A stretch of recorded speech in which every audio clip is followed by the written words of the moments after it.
So, hello Josh and anybody who could be watching this video. I'm Night of Lust and I'm going to make the video response Problems with bronies by a brony. That would be me. So, I've actually written down all the points in your video and let's get to the first one. Pony book. I really haven't been there. I really haven't followed too many characters, but I'm not that active in Facebook anyway, so I don't really know what's cooking in there. So I really can't say so much.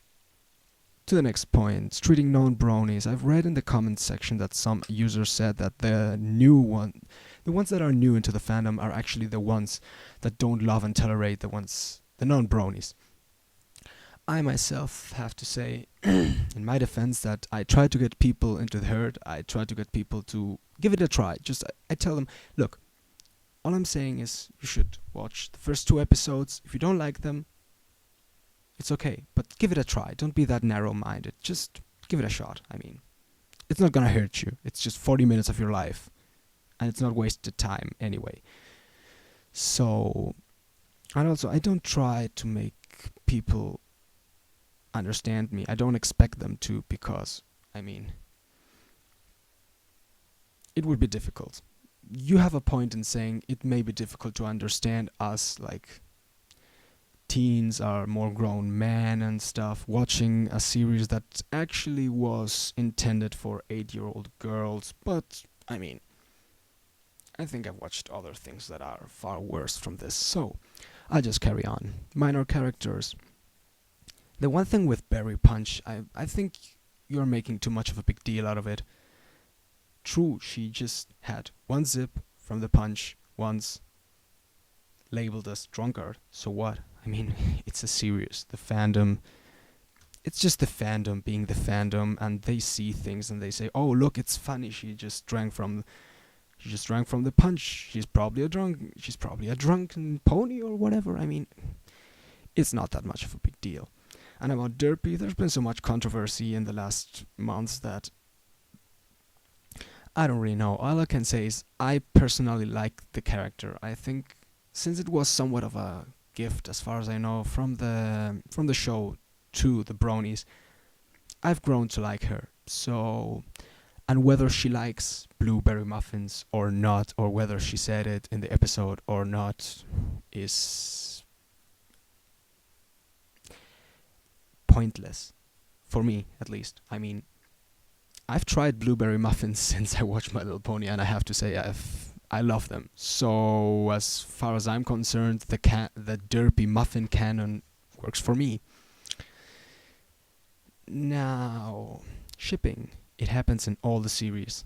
Absolutely all the series. And if it's lesbian shipping in this particular case, it's because the main characters are all female.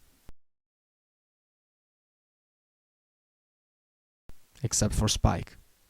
And those shippings, let's just say I will try to forget about them in due time. Still, it's like I've seen shippings from Lucky Star and stuff, and it's also lesbian because the main characters are all female. So it's no wonder, it's no big deal, it's just like that. And whether Rainbow Dash is or is not a lesbian, or she's a tomboy, so what? I mean, I think it's making little problems into big problems. Well, it's not even a problem. It's just fans speculating about whether or not Rainbow Dash could be a dyke, a lesbian. I'm fine with them, as are you, Josh, and as are probably many. But I don't see how this could matter. I mean, there is shippings, I've read shippings, I've loved shippings. And it's just, since the series is so warm, so heart-wrapping, so, I don't know, it just feels right. So, shippings between the ponies is just, I'm gonna make a joke here. The fun has been doubled! It's just cute. I mean, some writers actually create this atmosphere of cuteness that is all around the series and bring it in form of shipping, so works for me. Don't know about you, but for me it works.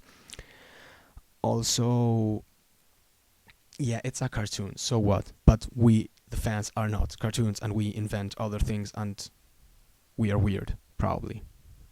Whatever.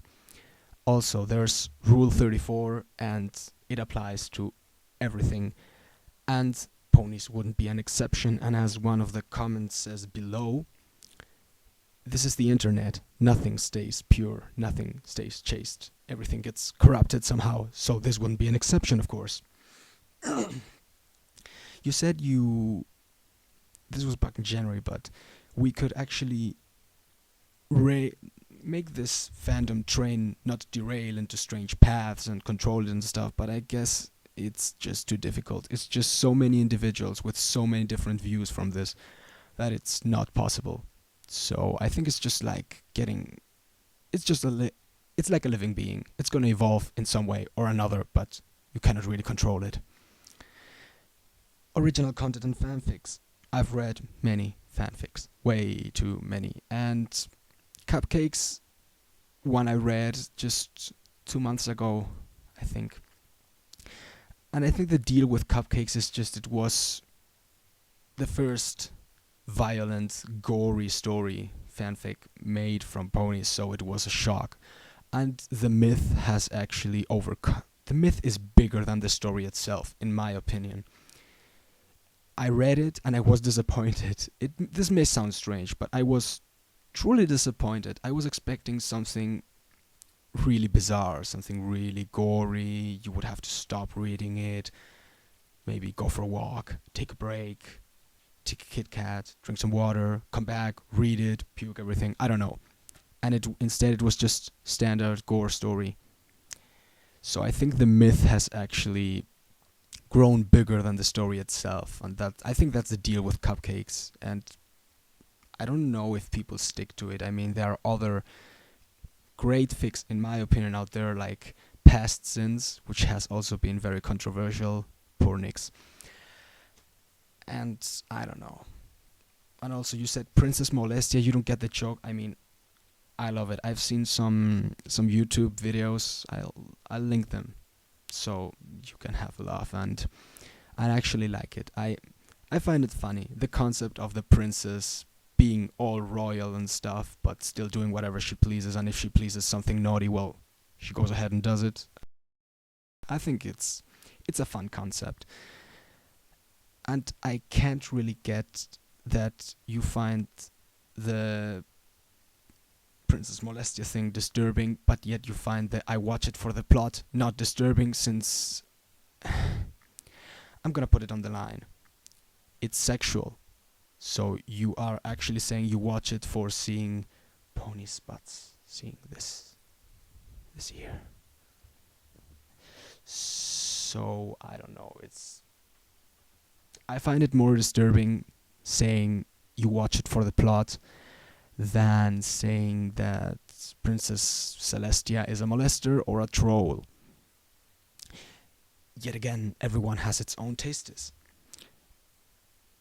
And my final point for this video would be, you said something about the producers or the makers, the inventors, whatever, not conceiving this show for grown men, and that it's strange and that it's deviant and whatever, and that they didn't intend it for that. And I think if we really analyze it, the makers of the show want to make money, and they don't really care where it comes from, whether from little girls or grown men or me or you.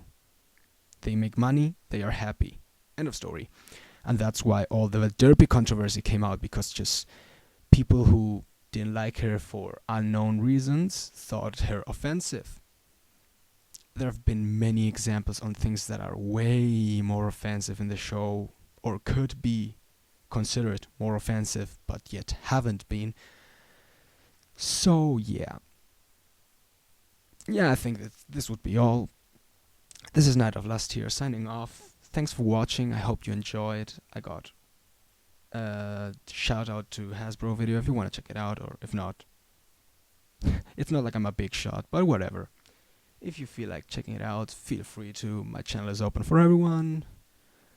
My ponies are here for share. If you are from Spain, leave a comment or something. Bronies from Spain, because there are not many.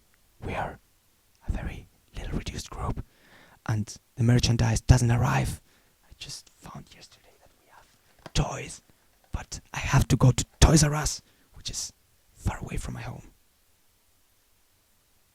See ya.